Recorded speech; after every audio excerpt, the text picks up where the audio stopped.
नमस्कार दोस्तों, जैसा कि हम बायोलॉजी का अध्ययन कर रहे हैं उसी कड़ी में बायोलॉजी में डाइजेस्टिव सिस्टम में हमने स्टमक, जिसको एब्डोमेन के नाम से जानते हैं, या अमाशय तक हमने अध्ययन कर लिया था। उसी के आगे हम चलते हैं, लेकिन उसके पहले हम एक बार रिवाइज कर लेते हैं, फिर उसी के साथ हम स्टार्ट कर देते हैं आगे। जैसे कि सबसे पहले मुख में 3 प्रकार की लाल ग्रंथियाँ पाई जाती हैं। कौन कौन सी थी? सबलिंगुअल, मैंडिबुलर और पैरोटाइड, जिसमें से पैरोटाइड सबसे बड़ी थी। वही पैरोटाइड ग्रंथि है सांपों में विष ग्रंथि के नाम से जानी जाती है। पैरोटाइड ग्रंथि की अधिकता की वजह से हम लोगों को गलसुआ रोग, जिसको इंग्लिश में मम्स बोलते हैं, का हो जाता है। गलसुआ जब हो जाता है तो एक तरफ इंसान का कोई एक गाल या तो ये सूज जाता है, जिसको गलसुआ बोलते हैं। सेकने वेकने से फिट हो जाता है। वहीं पर मुख में ही 4 प्रकार के एंजाइम पाए जाते थे: टाइलिन, डाइस्टेड, लाइसोजाइम और म्यूलिन, जिसमें से टाइलिन सर्वाधिक मात्रा में पाया जाने वाला एंजाइम है। उसके बाद टाइलिन और डाइस्टेड का काम था कि जो भी पदार्थ थे उनको पचाने के साथ मंड, स्टार्च टाइप के जो भी पदार्थ थे उनको पचाने के लिए टाइलिन का काम करता है। वहीं पर लाइसोजाइम वो एंजाइम है जो कि हमारे कीटाणु अर्थात जर्म्स को मारने का काम करता है। म्यूलिन जो भी कुछ हम खाते हैं उसको चिपचिपा या लुगदी नुमा बनाने का काम करता है। उसके आगे जब हम चलें तो इसके आगे है ओइसोफेगस का काम है केवल भोजन को आगे अमाशय तक पहुंचाने का, मुख से अमाशय तक पहुंचाने का एक मार्ग है, एक साधन है ओइसोफेगस, जिसको ग्रास नली के नाम से जानते हैं। इसकी अंदरूनी लेयर को हम म्यूकस के नाम से जानते हैं, इन वाली को म्यूकस। उसके बाद यहाँ से कई बार पूछा गया है, भोजन मुख गुहा से अमाशय तक किस विधि से, यानी क्रमानुक्रम विधि के द्वारा, क्रमानुक्रम क्रिया के द्वारा पहुँचता है। जैसे पेस्ट का जैसे पीछे से प्रेस करते रहेंगे, दबाते रहेंगे, ऐसे धीरे धीरे थोड़ा आगे निकलता रहेगा, यानी इकट्ठा से भक्त से ऐसे नहीं निकल जाएगा, या अलग अलग होकर नहीं निकलेगा। वैसे ही खाना क्या है, वैसे ही क्रमानुक्रम, यानी क्रम बाय क्रम धीरे धीरे खिसकता रहता है और आराम से हमारे अमाशय तक यानी पेट तक पहुँचता है। उसके बाद अमाशय को हमने 3 भागों में डिवाइड किया था। सबसे ऊपरी वाला भाग को बोलते थे कार्डिक का काम था। एक्चुअली में कार्डिक में ही HCl पाया जाता है, कार्डिक, फंडिक और पाइलोरिक। कार्डियक इसलिए बोलते हैं उसको क्योंकि वो लीवर, क्या बोलते हैं उसको, हृदय, हार्ट के पास पाया जाता है, इसलिए उसको कार्डियक बोल देते हैं। कार्डियक में HCl पाया जाता है। HCl का काम था जो भी कीटाणु मुख से अंदर आ जाते थे अमाशय तक, उनको मारने का HCl करता है। HCl ही अमाशय यानी पेट में आए हुए भोजन को तुरंत अम्लीय बना देता है। HCl ही जो भी थोड़ा बहुत जो भी भोजन बड़ा बच जाता है मुख से आने के बाद, उसको तोड़ मरोड़ देता है। HCl को कौन डाउन करता है? MgOH एक प्रकार के क्षार है, जिसको इंग्लिश में बेस बोलते हैं। वो उसकी वजह से खाना क्या है, आसानी से पचता रहता है, जिसकी वजह से रीज़न यह है कि अगर HCl की मात्रा अधिक हो जाएगी तो मुझे एसिडिटी हो जाती है। हम लोगों को एसिडिटी क्या हो जाती है, जब हम लोग कोई भी चीज़ ज़रूरत से ज़्यादा खा लेते हैं तो एसिडिटी हो जाती है, जिसकी वजह से उसको दबाने के लिए किसी जरूरत पड़ती है क्षार की, जिसको वो क्षार कैसा था, MgOH का होल ट्वाइस। यहाँ पर म्यूकस, यहाँ पर अंदरूनी परत में HCl के अंदरूनी परत में म्यूकस पाया जाता है। तो म्यूकस से क्या है, म्यूकस क्या है, MgOH यानी मिल्क ऑफ मैग्नीशिया इसको बोलते हैं। तो मिल्क ऑफ मैग्नीशिया का धीरे धीरे छिड़काव करता रहता है, जिसकी वजह से न तो अमाशय के अंदरूनी परतें जलती हैं और ना ही वो HCl हमें ज़्यादा नुकसान पहुंचा पाता है, और जिसकी वजह से भोजन अम्ल के साथ साथ क्षारीय भी रहता है।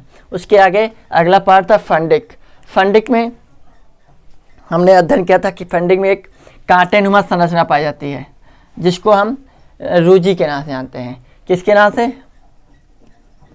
रूजी के नाम से। तो कई बार पूछा जाए क्या एग्जाम में कि रूजी नामक संरचना कहाँ पाई जाती है या आकृति कहाँ पाई जाती है, तो पेट में कांटेनुमा का संरचना को क्या बोलते हैं, तो रूजी बोलते हैं।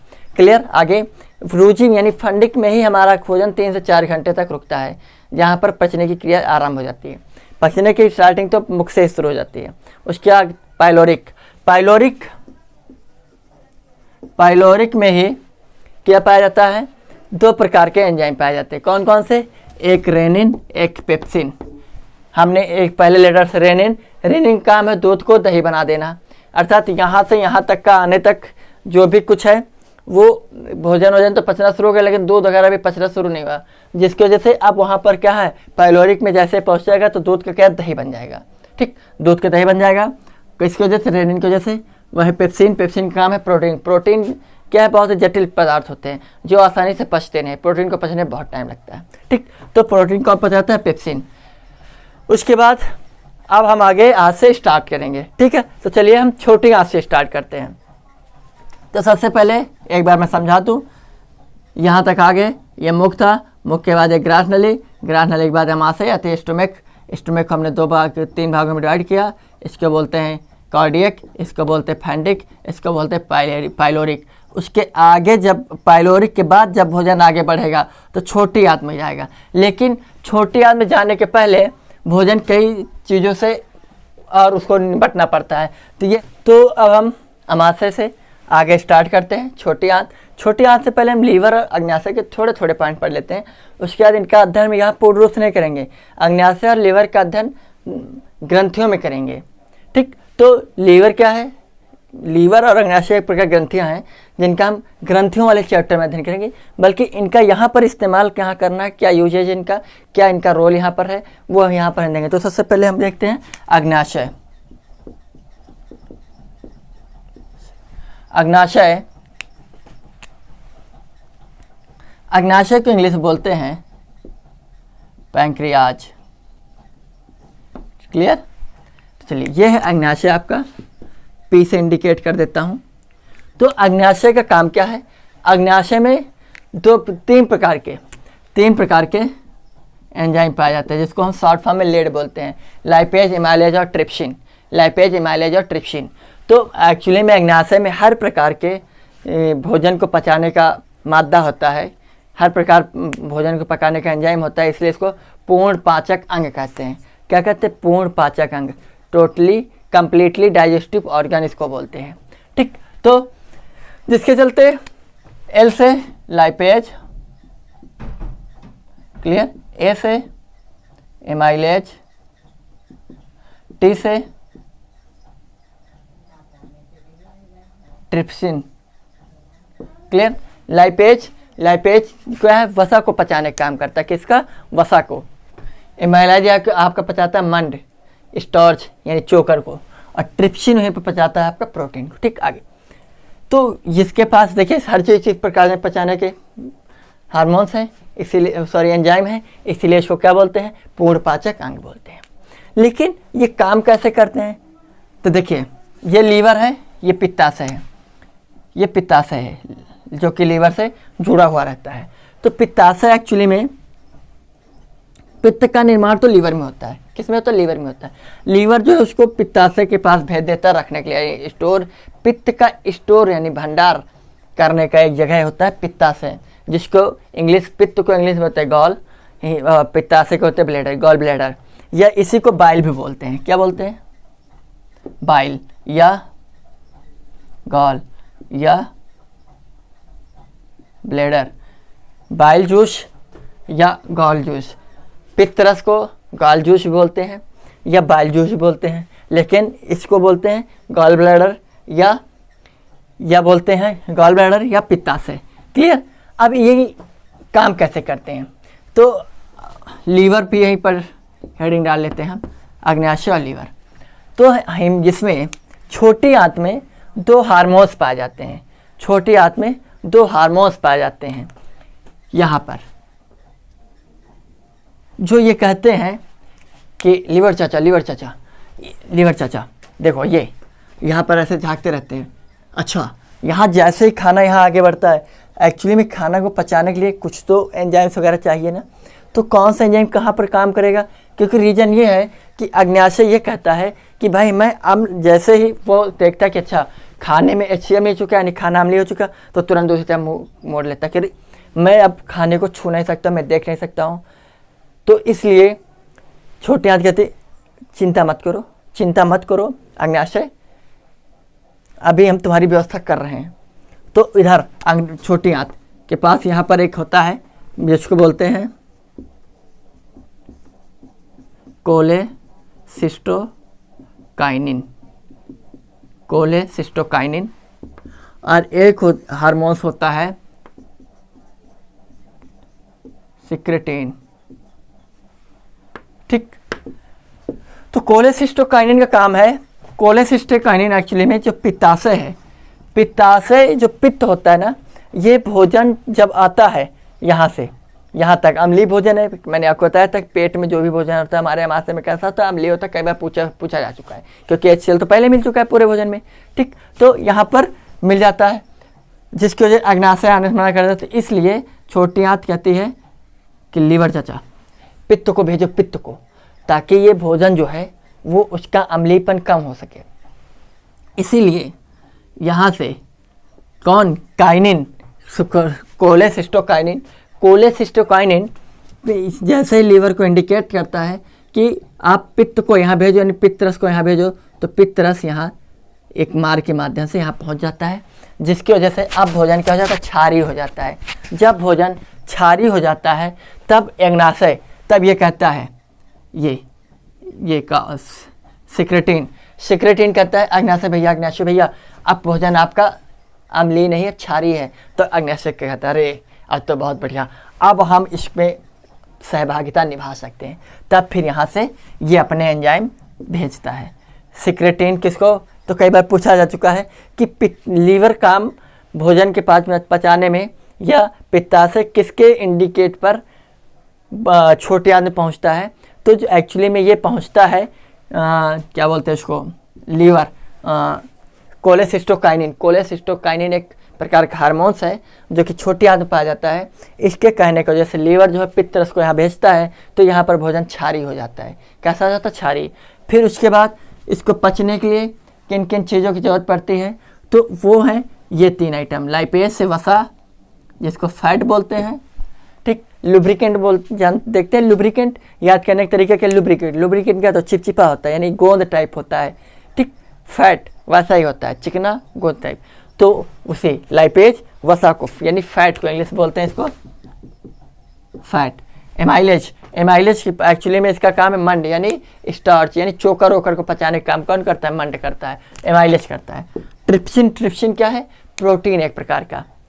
पेट में कैसा प्रोटीन, कौन सा हार्मोन्स पाया जाता है, एंजाइम पाया गया था प्रोटीन पचाने के, पेप्सिन, यहाँ पर ट्रिप्सिन, ठीक। तो कोलेसिस्टोकाइनिन क्या करता है, याद कर लो यहाँ पर 3 बार, कोलेसिस्टोकाइनिन का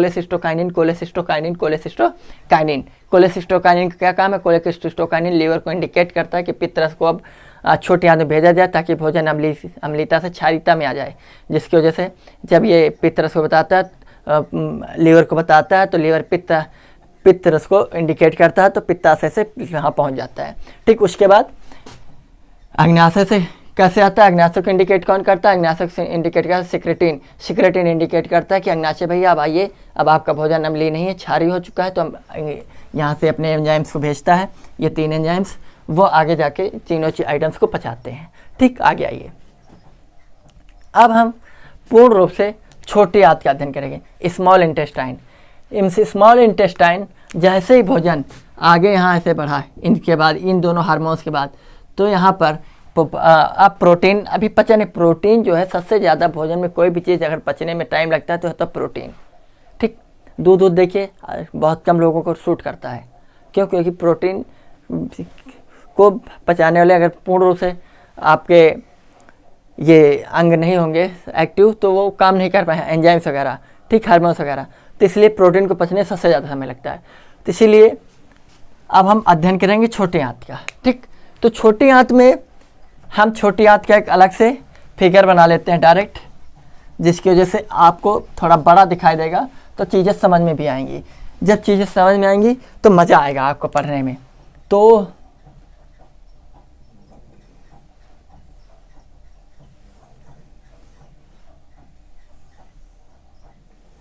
क्लियर, छोटी आंत में आप देखिए अमाशय से हमने ऐड कर रखा है, इस वाले भाग को बोलते हैं डाइडेनम।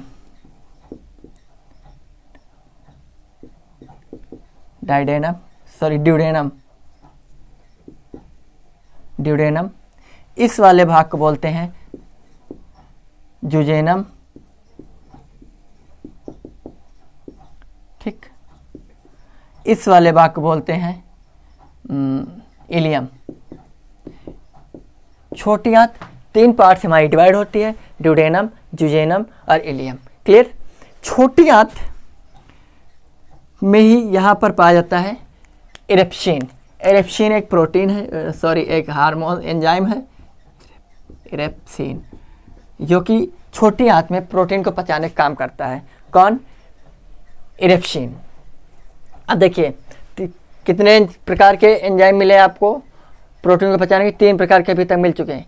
पेप्सिन पाइलोरिक में मिला था, ठीक, पेप्सिन, पेप्सिन के बाद ट्रिप्सिन, ट्रिप्सिन के बाद इरिप्सिन। आप देखिए प्रोटीन को पचाने के लिए जो भी एंजाइम्स आए हैं उनके लास्ट में सीन आ गया है, ठीक। एक ट्रिक ये भी है, ठीक, यहाँ पर पाचन क्रिया में डाइजेस्टिव सिस्टम की केवल मैं बात कर रहा हूँ अभी, दूसरी जगह की नहीं, डाइजेस्टिव सिस्टम ही पचाना ही है, ठीक। तो यहाँ पर प्रोटीन को पचाने के लिए जो भी एंजाइम्स आएंगे उनके लास्ट में सीन मिलेगा, पेप्सिन, ट्रिप्सिन, इरेप्सिन। क्लियर?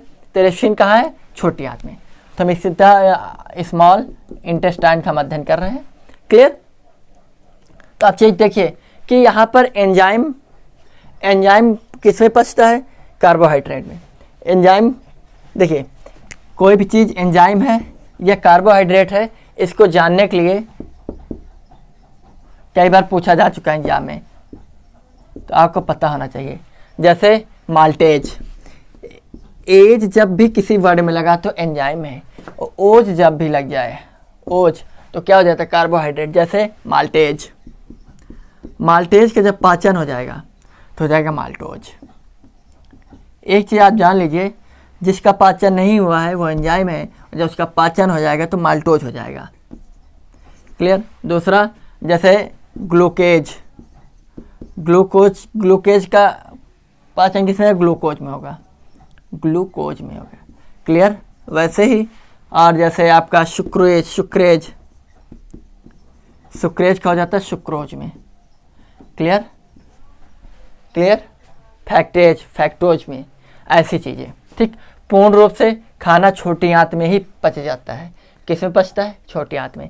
यहाँ से सारी चीज़ें पचती हुई चली आ रही हैं, लेकिन यहाँ पर कब तक पूर्ण रूप से पचती? कहाँ? छोटी आंत में, ठीक। आइए आगे, इसको जेजुनम बोलते हैं और इलियम।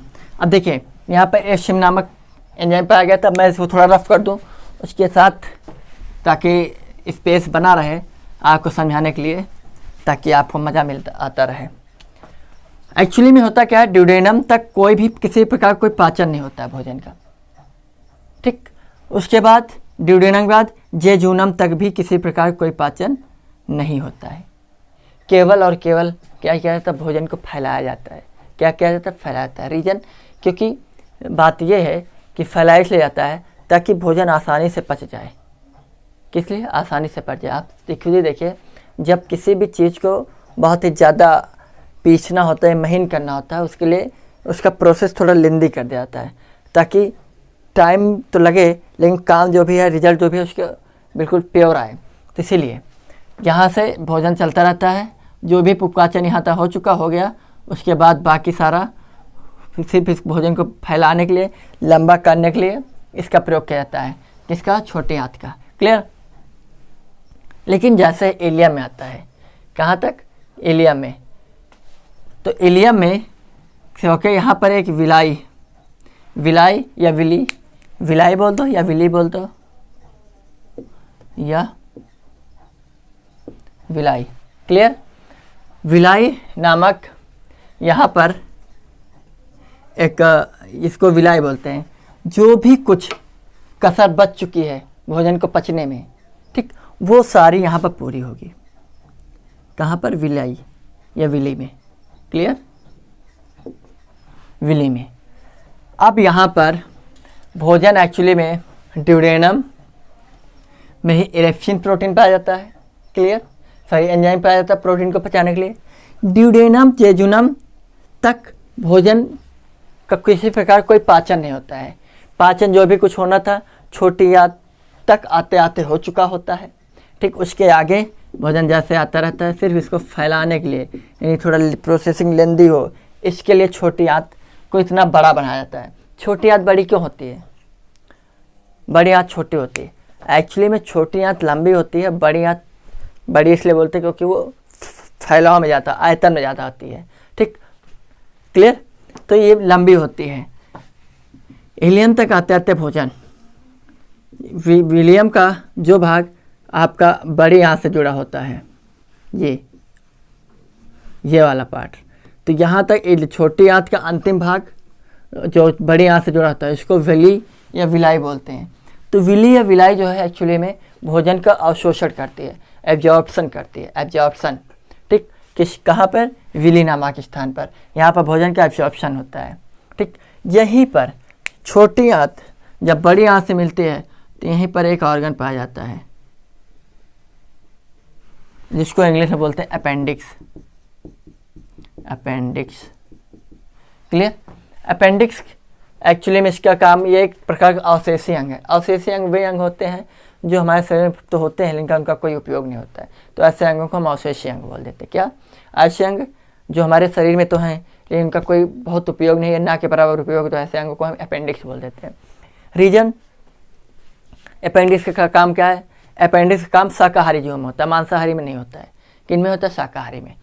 शाकाहारी में इसलिए होता है क्योंकि आप पहले जैसे बड़ी आंत और छोटी आंत इसलिए लंबी होती है क्योंकि रीज़न ये है कि शाकाहारी जीव के अंदर छोटी आंत ज़्यादा लंबी होती है, बड़ी आंत कम लंबी होती है। रीज़न ये है शाकाहारी जीव जो है इसलिए उसकी छोटी आंत लंबी कर दी जाती है क्योंकि उसको खाना ज़्यादा पड़ता है। जैसे भैंस है, तो भैंस के अगर सामने इतना आप भूसा लेके जाओगे, ओ गुस्सा आ जाएगी, बहुत बुरा भला कहेगी भैंस, बहुत ज़्यादा। ठीक, इसलिए भैंस को तो दिन भर खाती रहती है, दिन भर खाती रहती है। इसलिए भैंस को पता है कि जितना ज़्यादा चबा चबा के खाएंगे ना, उतना अच्छे से हमारा भोजन पच जाएगा। इसलिए देखिए भैंस चबाती रहती है, ठीक, ज़बरदस्त तरीके से पगड़ी आती रहती है, जिसकी वजह से उसका भोजन आसानी से पच जाता है और बढ़िया से पचता है। तो भैंस में भूसा वूसा क्या है, आसानी से पचता नहीं है जल्दी से, इसीलिए छोटे आंत बड़ा किया जाता है। वहीं पर हम लोग जो मांसाहारी जीव हैं, मांसाहारी जीवों में छोटी आंत छोटी होती है, छोटी आंत छोटी होती है मांसाहारी में। क्योंकि शेर वेर क्या है, शेर देखिए तो शेर क्या है, इतना बड़ा है। शेर कितना बड़ा? इतना मीट दे दो उसका पेट भर जाएगा। क्लियर? इतना मीट दे दो उसका पेट भर जाएगा। इतना ही भूसा भैंस को दोगे तो भैंस गुस्सा हो जाएगी। भैंस है, हाथी है, घोड़ा है, जिराफ है, ठीक, और गाड़ा है, ऐसे जो बड़े बड़े जीव हैं, इनको इतने में कुछ नहीं होगा, इतना ज़्यादा से ज़्यादा खाएंगे ताकि इनको आसानी से पचने की व्यवस्था है इनके पास। इनकी छोटी आंत ज़्यादा लंबी है, आसानी से वहाँ से पचता हो चला जाता है। लेकिन जो भोजन नहीं पचता इनमें, शाकाहारी जीवों में, वो वहाँ कहाँ पचता है? अपेंडिक्स में। क्या? घास फूस क्या है, थोड़े महीन टाइप के हो जाते हैं, ठीक, तो इसलिए वह नहीं पचते। तो कहाँ पे पा के पचते हैं? अपेंडिक्स में आके पचते हैं। अपेंडिक्स, बल्कि हमारे अंदर अपेंडिक्स पाया जाता है, मांसाहारी जीवों में अपेंडिक्स नहीं पाया जाता है। किसमें? मांसाहारी जीवों में अपेंडिक्स नहीं पाया जाता है। तो कई बार यहाँ ने पूछा नहीं, लेकिन जैसे ऐसा कौन सा ऑर्गन है जो मांसाहारी जीवों में नहीं पाया जाता है? कॉर्निफोरस में। ठीक, अपेंडिक्स ये होता है। क्लियर? तो अपेंडिक्स एक्चुअली में क्या करता है? एक प्रकार का अवशेषी अंग है और ये शाकाहारी जीवों में नहीं पाया जाता है। सॉरी, शाकाहारी जीवों में पाया जाता है, मांसाहारी जीवों में नहीं पाया जाता है। उसके बाद हम बड़ी आंत में चलते हैं, जहाँ पर मैंने आपको बताया कि छोटी आंत में भोजन का अवशोषण कर लिया जाता है, एब्जॉर्प्शन कर लिया जाता है। वहीं पर बड़ी आंत में भी भोजन का अब्जॉर्प्शन होता है, लेकिन भोजन का अब्जॉर्प्शन नहीं होता है, पानी का अब्जॉर्प्शन होता है, पानी का अवशोषण हो जाता है। यहाँ पर बड़ी आंत में पानी सोख लेती है बड़ी आंत। क्लियर? क्या सोख लेती है? पानी सोख लेती है बड़ी आंत। भोजन में जो भी पानी होता है ये बड़ी आंत सोख लेती है, जिसकी वजह से जब हम पानी वानी कम पीते हैं तो आप देखिए लैट्रिन वगैरह क्या है, बहुत टाइट होती है। पेय पदार्थ अगर कम कर दो आप, सिर्फ ठोस स्ट्रॉन्ग चीज़ें लेने लो, रोटी है, ऐसे टाइप्स जो कि स्ट्रॉन्ग टाइप है, उसकी वजह से आप देखिए लैट्रिन वगैरह टाइट हो जाती है। रीजन उसमें जो भी थोड़ा बहुत पानी होगा बड़ी आंत सोख लेगी, जिसकी वजह से लैट्रिन बहुत टाइट होती है। समझे? लेकिन तो बड़ी ही आंत में म्यूकस पाया जाता है। क्या पाया जाता है? म्यूकस। म्यूकस वजह से भोजन चिपचिपा हो जाता है, जो भी पचा हुआ भोजन है चिपचिपा हो जाता है। तो इससे जो भी पानी वानी है ये सोख लेती है बड़ी आंत, और इसमें म्यूकस मिलते ही क्या होता है? भोजन चिपचिपा हो जाता है। लेकिन इसके आगे यहाँ पर आप जैसे आएंगे, ये वाला पार्ट, इसको हम बोलते हैं रेक्टम। क्या बोलते हैं? रेक्टम बोलते हैं। रेक्टम वो पार्ट होता है जहाँ पर आप जो लैट्रिन वगैरह हम लोग करते हैं या भोजन के पचने के बाद जो भी अवशिष्ट पदार्थ बचता है वो आके यहीं पर स्टोर हो जाता है।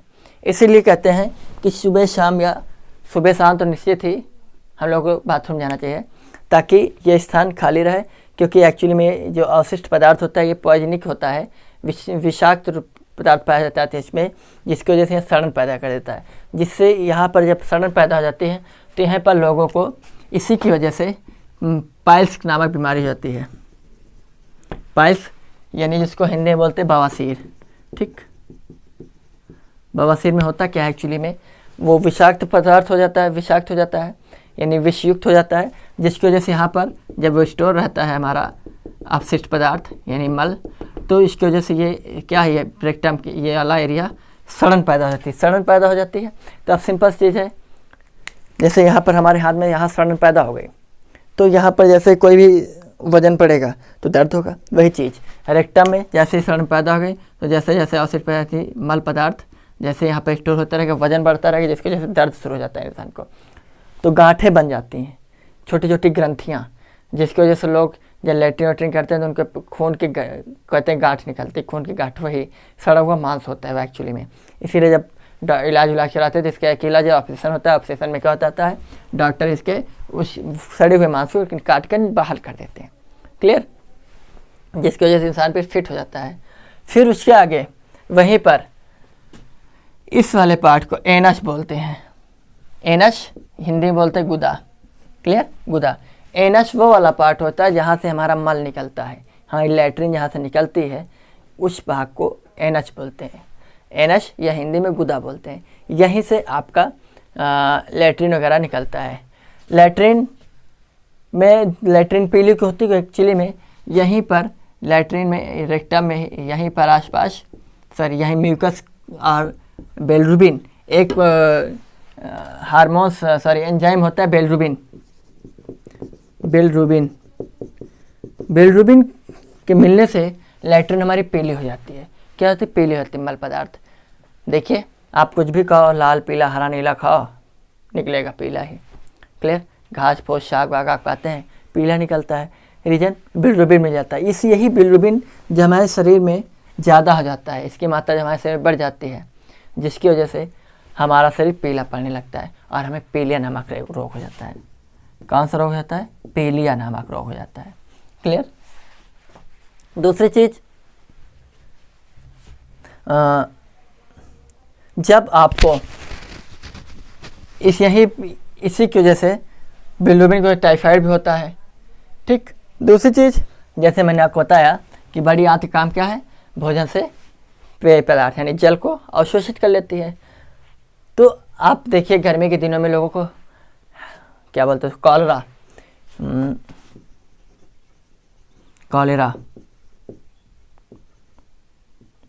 कॉलरा नाम बीमारी होती है। कॉलरा नाम बीमारी में क्या होता है, रिहाइड्रेशन का शिकार हो जाता है कैंडिडेट, यानी पानी की मात्रा की कमी होने की वजह से कॉलरा नामक बीमारी होती है। इस कॉलरा नामक बीमारी में इंसान को लैट्रिन वगैरह बहुत जानी पड़ती है।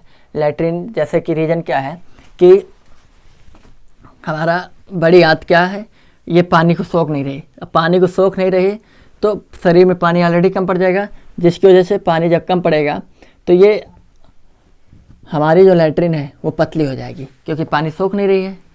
बड़ी आंत पानी सोख नहीं रहेगा तो लैट्रिन क्या हो जाएगी, पतली हो जाएगी। तो पतली हो जाएगी तो रुकेगी नहीं, और रुकेगी नहीं तो क्या, हमें लैट्रिन बार बार जाना पड़ेगा, जिसकी वजह से मुझे कॉलरा हो जाता है। और कॉलरा में रिहाइड्रेशन की शिकायत, जिससे सब कैंडिडेट को 25 से 30 बार कहाँ लैट्रिन जाना पड़ता है। अगर ये कंडीशन 7 से 8 घंटा तक चलती रही तो ये 10 से 12 घंटा अगर कंटिन्यू होता रहा, इस बीच में अगर इलाज नहीं किया गया तो उस कैंडिडेट की मृत्यु हो जाती है कॉलरा में। उल्टियाँ भी होनी होती है, तो साथ ही डबल पानी निकलता है। एक तो उल्टी यानी वोमिटिंग से भी निकलता है, साथ ही लैट्रिन से भी निकलता है, जिसकी वजह से जब ज़्यादा पानी की क्षति, बहुत ज़्यादा पानी की कमी हो जाती है हमारे शरीर में और हमें कॉलरा नामक बीमारी हो जाती है। इसे कॉलरा नामक बीमारी में ग्लूकोज और क्या इलेक्ट्रॉल ऐसे चीज़ों का सेवन करने के लिए डॉक्टर वगैरह सलाह देते हैं। ठीक, और एक चीज़ आपको बता दूं, टॉन्सिल एक होता है, टॉन्सिल। टॉन्सिल एक्चुअली में आप जब मुँह खोलेंगे तो मुंह में एक ऐसा सपोर्ट, जैसे ये मुंह है आपका, ठीक, तो यहाँ पर आप देखिए ऐसे एक लेयर होती है और यहाँ पर एक लटका हुआ एक ऐसा होता है जिसको हम हमारे अपने यहाँ देहाती भाषा में कौवा बोलते हैं। कौवा बहुत सारे लोग आज देखेगा, ये यहाँ पे लटका हुआ है, ठीक, जिसकी वजह से इसको बोलते हैं टॉन्सिल। टॉन्सिल, टॉन्सिल वही चीज़ है जिससे लाइसोजाइम टपकता है। लाइसोजाइम इसी टॉन्सिल से टपकता रहता है। जो भी हम खाते हैं तो उसमें कीड़े मकोड़े जो भी होते हैं, कीटाणु, जर्म्स, उनको मारने का काम कौन करता है? लाइसोजाइम। तो यही लाइसोजाइम कहाँ से निकलता रहता है? टॉन्सिल से टपकता रहता है, जिसकी वजह से जो भी कीटाणु वगैरह रहते हैं वो मर जाते हैं सारे के सारे। ठीक, कई बार पूछा गया है कि वो क्रम क्या होता है, खाने को अंदर लेना, फिर पचना, फिर अंतर्ग्रहण होना, फिर निकलना। इस क्रम को कई बार पूछा गया है। एक्चुअली में ये क्रम आपका पूछ लिया जाता है कहाँ पर, क्या बोलते हैं उसको, रीजनिंग में या बायो में। अगर आप तो क्रम लगाने को बोल देता है तो सबसे पहला होता है इंजेंशन। इंजेंशन में क्या हो जाता है? इंजेंशन में हम भोजन को अंदर लेना इंजेंशन कहलाता है। ठीक, इंजेंशन के बाद होता है अगला क्रम क्या होता है? डाइजेशन। Digestion clear? इंजेंशन, डाइजेशन और एब्जॉर्प्शन, और एब्जॉर्प्शन के बाद होता है एशोमिटेशन।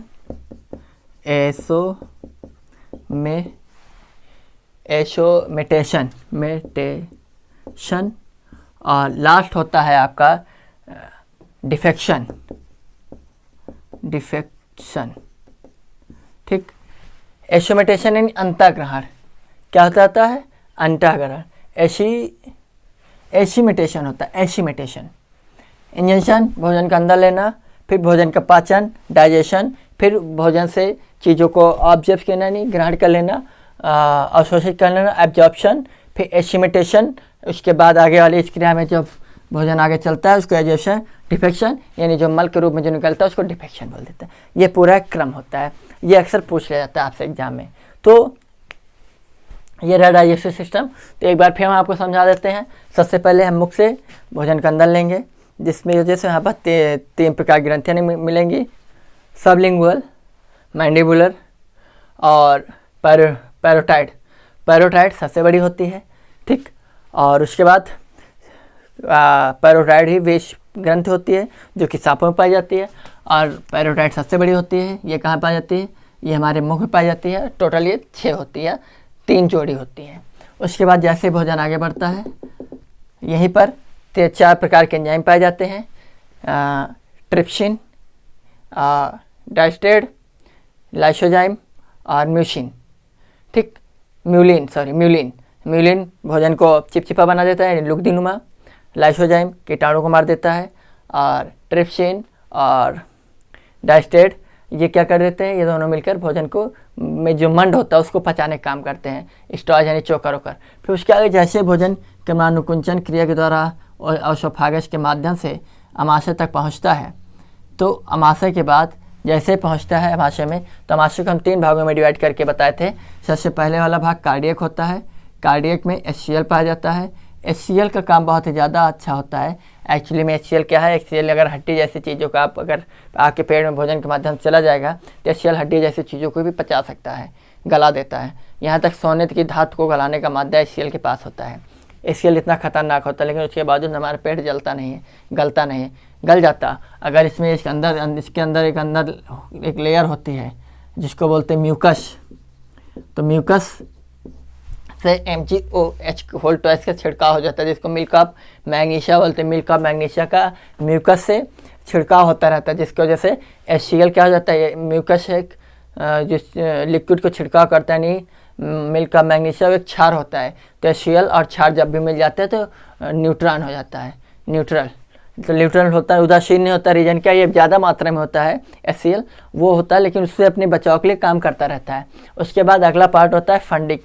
फंडिक इनो में MgOH का ही घोल होता है, जिसको पीने से हमारी एसिडिटी कंट्रोल हो जाती है। जब हम कहते हैं कि बहुत ज़्यादा हो गया, अपच हो रहा है, तो डकार निकलती है, तो इसकी वजह से, ठीक, किसकी वजह से, HCl अम्लीय हो जाता है, इसीलिए आप देखिए जब भी कुछ भी खाने के बाद जब आप कि डकार आती है तो खट्टी आती है। रीजन HCl क्या है, अम्ल है। अम्ल क्या होता है, खट्टा होता है, इसी रीजन से।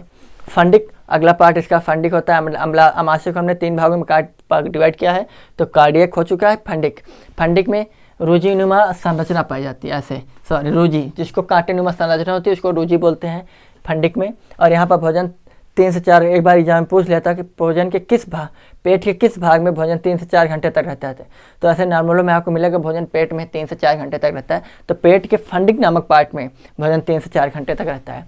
तो भोजन जैसे अम्लीय होने के बाद HCl के बाद कार्डिक के बाद फंडिक में पहुँचता है, तो इन कार्टन आकृति में पहुँचता है। इसीलिए जब लोग देखिए जो निर्जला व्रत रहते हैं, जो भी व्यक्ति, लड़कियाँ, पुरुष, देवी देवता, ठीक, वो जब, तो आप देखिए लोग कहते रहे पेट में काटेंगे, यही वो कांटे हैं जो गड़ने लगते हैं।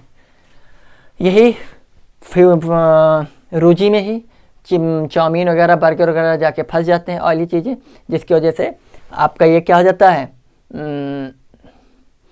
दर्द होने लगता है, ज़्यादा समय तक पचा रहता है। इसीलिए फिर आगे जाके यहीं पर सड़ जाता है, तो हमारे से यहाँ पर जाता है हाथ में, तो सड़न पैदा कर देता है हाथ में। क्लियर। फिर जैसे लोग कहते हैं गैस बहुत बनती है, गैस क्यों बनती ज़्यादा, गैस इसलिए ज़्यादा बनती है जब आप खाना खाते हैं तो पानी ज़्यादा पी लेते हैं।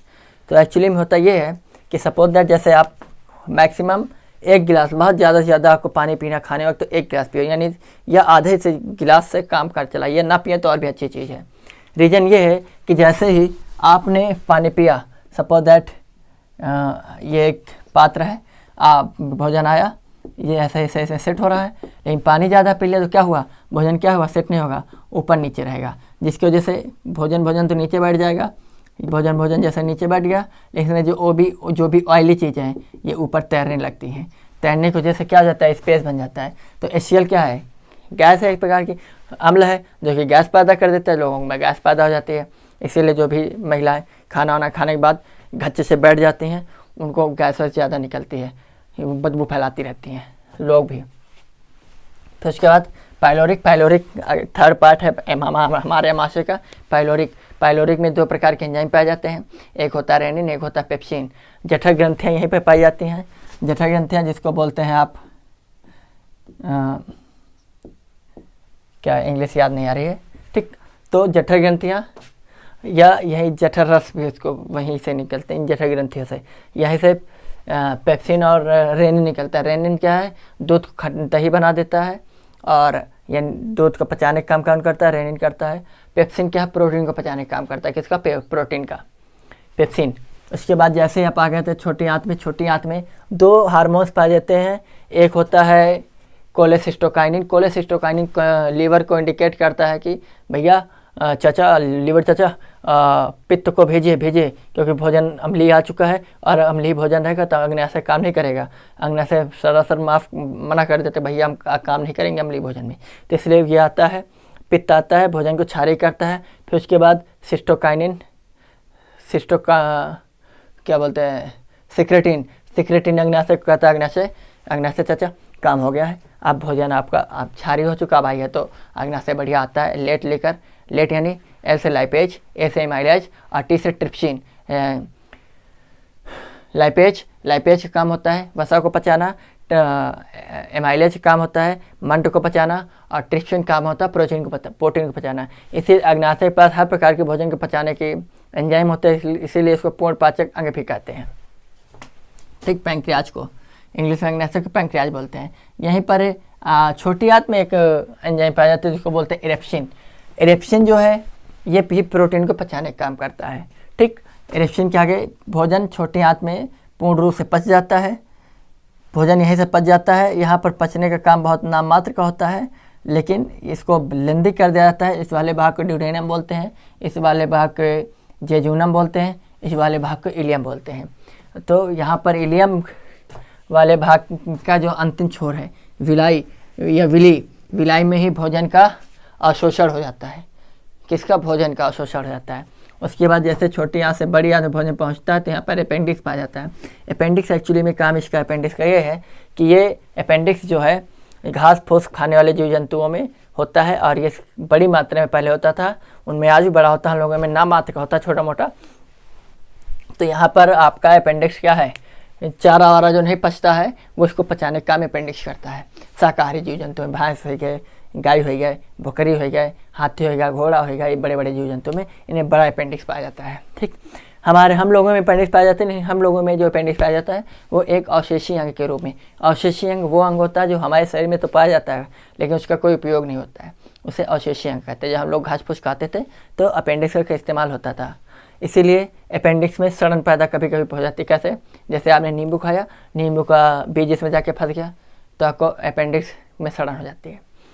फिर जैसे आपने संतरा खाया, संतरा का बीज फंस गया, तो ऐसे चीज़ों खाने से अगर चीज़ें फंस जाती हैं तो आपको अपेंडिक्स में सड़न पैदा होती है, वो जाके अपेंडिक्स में रुक जाती है तो अपेंडिक्स में सड़न पैदा हो जाती है। तो अपेंडिक्स में सड़न पैदा होती है तो डॉक्टर वगैरह लोग इसको काट के बाहर कर देते हैं, इसकी वजह से किसी प्रकार कोई प्रॉब्लम नहीं होती है। बड़ी आंत का काम क्या है? बड़ी आंत का एक ही काम है, भोजन का अवशोषण करना। भोजन से पानी का अवशोषण कर लेती है बड़ी आंत। किसका? पानी का। उसके बाद इसी में म्यूसिन पाया जाता है, म्यूकस पाया जाता है, जिसकी जो भोजन को चिपचिपा बना देता है, जिसको हमारी लैट्रिन जब हम लोग करते हैं तो बड़ी आसानी से हमारी से साफ़ हो जाती है। और यहीं पर बिल्रुबिन पाया जाता है। बिल्रुबिन को जैसे लैट्रिन क्या हो जाती है? पीली हो जाती है। ठीक, बिल्रुबिन क्या हो जाती है? पीली हो जाती है। म्यूकस चिपचिपी कर देता है जो भी अवशेष पदार्थ है, और बिल्रुबिन उसको पीला कर देता है। बिल्रुबिन की अगर मात्रा बढ़ गई तो हमारे शरीर पीला होने लगता है। पीला होने के चलते पीलिया हो जाती है, जिसकी वजह से ठीक फिर हम लोग डॉक्टर को दिखाते हैं, डॉक्टर की सलाह से खाना पीना करते हैं। पीली चीज़ें उसमें खाना मना होता है ज़्यादातर। ठीक, फिर यहाँ पर एक पार्ट होता है रेक्टम। रेक्टम का एक्चुअली में यूज होता है, काम यह है कि जो भी आपका अवशिष्ट पदार्थ है जैसे कि लैट्रिन वगैरह, तो अपशिष्ट पदार्थ आके यहीं पर रुक जाता है, रेक्टम में ही रुकती हैं। तो रेक्टम अगर इसीलिए कहते हैं सुबह शाम लैट्रिन आते हैं, अगर लैट्रिन नहीं जाएंगे तो यहाँ पर ये विषाक्त पदार्थ होता है, विषयुक्त होता है, यानी पॉइजनिक होता है, इसमें जहर होता है, जिसकी वजह से यहाँ पर सड़न पैदा हो जाती है, गांठें बनने लगती हैं, जिसकी वजह से लोगों में पाइल्स या बवासीर का शिकार हो जाते हैं, शिकायत आने लगती है। तो जिन लोगों का बवासीर से निजात पाना होता है उसका डॉक्टर से इलाज कराते हैं, डॉक्टर इसका ऑपरेशन कर देते हैं, सड़े हुए मांस को हटा देते हैं, ये इलाज हो जाता है। वो भाग जहाँ से हमारी लैट्रिन निकलती है उसको एनस बोलते हैं, हिंदी में गुदा बोलते हैं। क्लियर? तो ये रहा डाइजेस्टिव सिस्टम का पार्ट, और उम्मीद करते हैं कोई भी ऐसा पॉइंट नहीं होगा जो छूटा होगा। तो प्लीज़ आपसे का बहुत बहुत धन्यवाद। Thank you. जय हिंद, जय भारत।